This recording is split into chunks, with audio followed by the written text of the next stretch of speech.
Hi everyone, very good morning.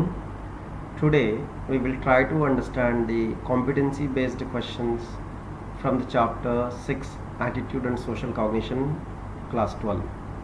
Let's understand the competency based questions as we are all aware, divided as assertion reason, application based, case based and higher order thinking. So let's see some sample questions I am presenting in front of you. The question number 1, assertion, you see here, attitudes are formed only through direct experiences, we are calling. So attitudes are formed only through direct experiences. Now the second one, reason. Social learning plays no role in attitude formation. See, so the assertion is true, reason is false here actually. Attitudes are formed only through direct experiences. Majority of the attitudes will get formed actually through direct experiences. At the same time, through indirect experiences also people will develop the attitude. Minor, this is minor. So assertion is true, reason is false here, option C. Let's make a move to the question number 2. Assertion. Cognitive dissonance occurs when there is inconsistency between beliefs and behavior. Yes, assertion is true here. When there is an inconsistency between our mindset and our behavior, our belief means our mindset. Reason. People are motivated to reduce this inconsistency to maintain internal psychological balance. Yes, reason also true. Like dissonance law of Leon Festinger. Consonant 1, smoking is injurious to health. Consonant 2, I smoke. So people try to maintain the balance. What they are going to change depends upon them. Are they going to change their mindset? Are they going to change their belief? Totally it is depending upon them. So here both are true and correct explanation. Now question number 3. The ABC model of attitude represents affective, behavior and cognitive components. So you see here it is cognitive components. Reason. Attitude is purely an emotional response to an object or situation. So assertion is true, reason is false here. Reason is false. It is not only emotional response actually. So all the three elements are there. So assertion is true. Here even it is cognition, no problem. Cognitive or cognition not an issue. So you see here. Question number 4. Concept of balance. So balance theory of Prejudice. Balance theory explains how people strive for consistency in their relationships and beliefs. It is the very important point actually. How people strive for consistency, how people try for balance actually in their relations. Reason. According to Hyder, an unbalanced state creates discomfort, motivating individuals to restore balance. Yes, true. Both are true, correct explanation.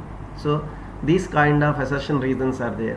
When you have the concept clarity, assertion reason will become very easy for you.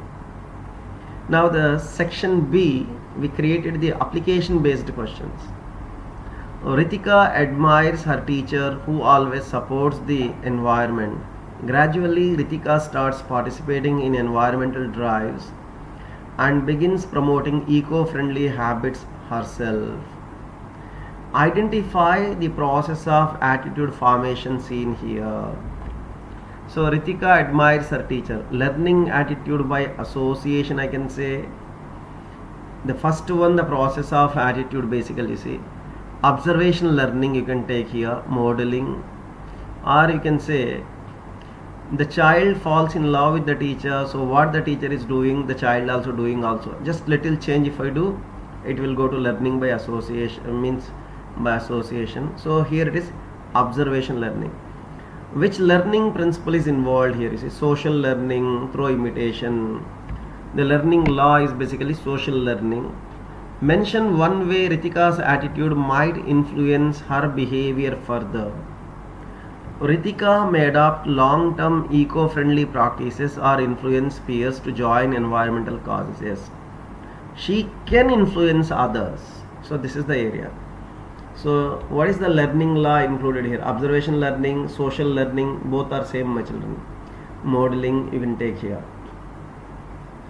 Now, despite knowing that smoking is harmful, Karan continues to smoke, which makes him feel uncomfortable about his behavior. Yes.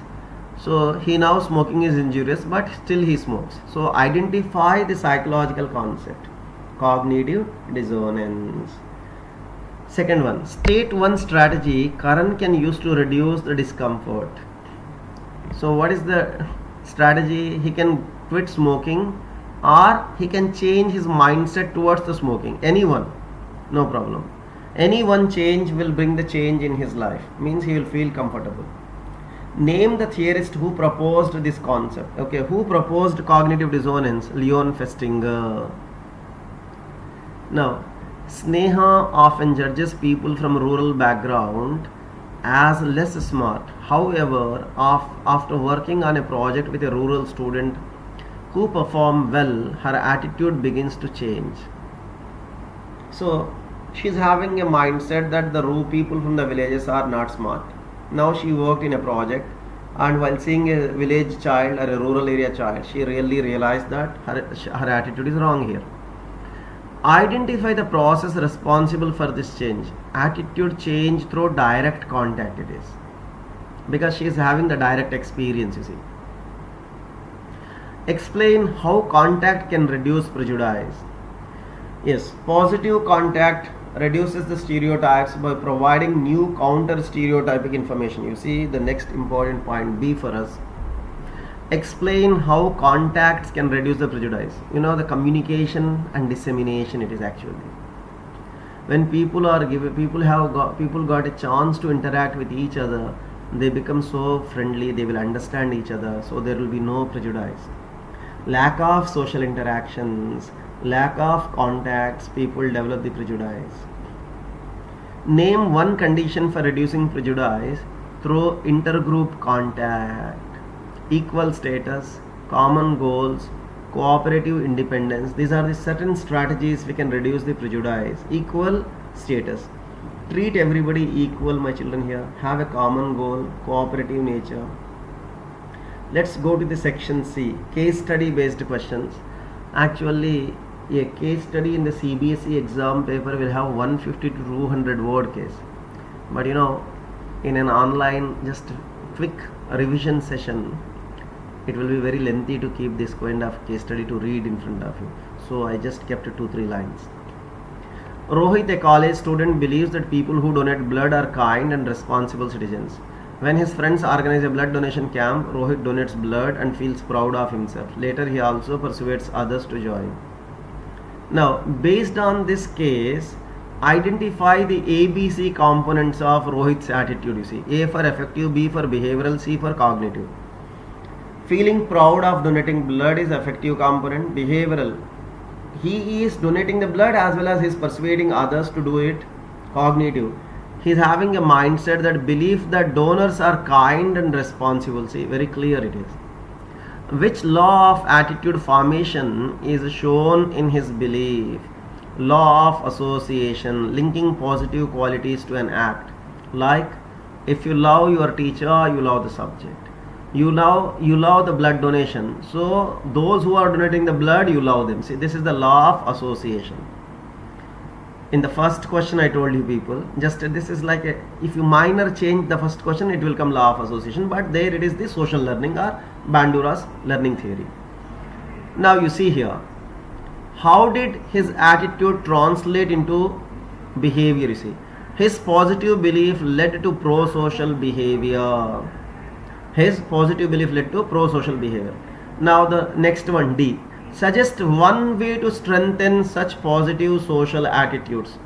So reinforcement through social approval and awareness programs. If you do the reinforcement through the social approval and awareness programs, that is going to strengthen the attitude. Now the second case. A company wants to change, my children, you will get only 2 questions. But we kept here 4 questions, somewhere 3 questions for you. A company wants to change employees' negative attitude towards new technology. They organize workshops, demonstrations, and success stories to encourage participation. So here you see the question number 9. Within this question number 9, you see 4 concepts I kept. Identify the attitude change method used here. Persuasive communication and modeling. Through the modeling also people will change. Which psychological concepts support this change? Cognitive dissonance reduction. Yes. Cognitive dissonance reduction is going to support the change model here. Name the two-step concept of attitude change proposed by S.M. Mohsin. So, as a two-step concept of attitude change proposed by S.M. Mohsin includes 2 steps. Step 1, change in cognition. Step 2, change in affect and behavior. You know, basically the source and the target are the 2 elements, and there are 2 steps. The step 1, change in the cognition. Step 2, the source will change the behavior and the source will present the change in front of the target. Now, how can congruent change differ from incongruent? Yes, try to understand. The attitude change is of 2 types. One is congruent, second is incongruent. Congruent change means the congruent change refers to the change in the same direction, means positive becomes more positive or negative becomes more negative. That is the congruent change. In incongruent change, a positive will turn to negative or negative will turn to positive, first law. In incongruent we have second law. Positive becomes less positive or negative becomes less negative also there. So that is called incongruent change. Hope this question is clear to you. Now, higher order thinking. Actually here I kept one question for you. Prejudice and stereotypes are persistent even in educated societies. So what do you say here? Explain 2 sources of prejudice. Any 2. Learning, scapegoating, kernel of truth, self-fulfilling prophecy. You see here. These are all basically the sources of prejudice. Now, question number B, you see, suggest 2 psychological strategies to reduce prejudice in organizations or schools. You see here. So, promoting intergroup contact under equal status. We need to promote the intergroup contact under equal status.